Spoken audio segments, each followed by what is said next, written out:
This piece is called The Dark Shimmering Deep for all the prophets in rags.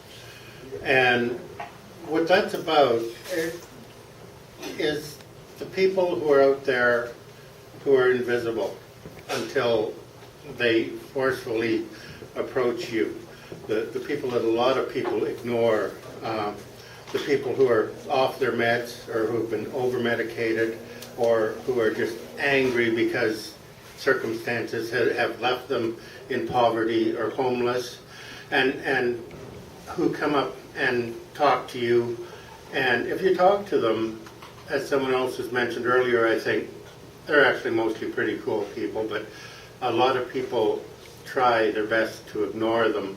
And some of them at the extremes tend to be like old-time prophets too, making declarations of this or that.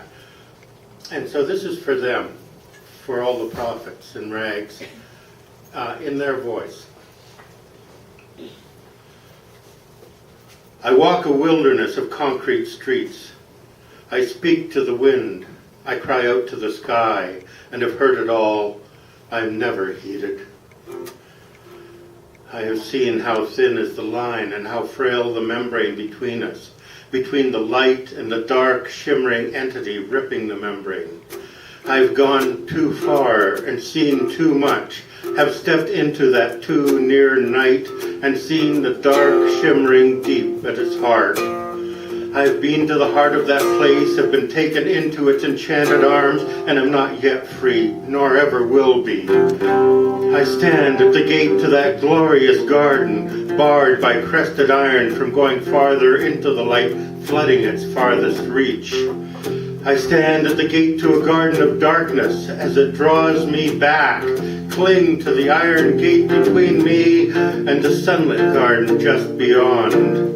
I walk the streets of the city crying out a warning. I stand before the masses moving toward the dark beyond the swelling membrane. I speak to the wind. I cry out to the sky. And if heard at all, I am never heeded. I walk a wilderness of concrete streets. I do not know who is walking beside me, and I do not hear the voice so near to me. I am blinded and do not know this garden. I think I walk through the garden alone, but it seems that someone walks with me, and it seems that someone talks with me. Oh, I have not walked at all in this garden, or that. A prophet in the wilderness, I stand between two worlds and cry out.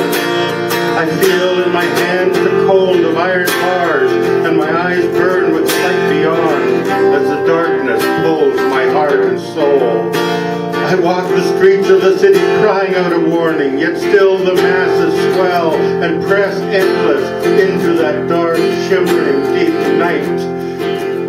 I am invisible. I am unheard. I am a prophet crying out in the wilderness. I am nothing to those who seek the light through darkness. It is done. I cling to this great iron gate as worlds fall away from me, as worlds fall and crash into chaos and darkness, and I cry. I cry out to the sky. I speak to the wind. I walk a wilderness of concrete streets, and have heard it all. I am never heeded.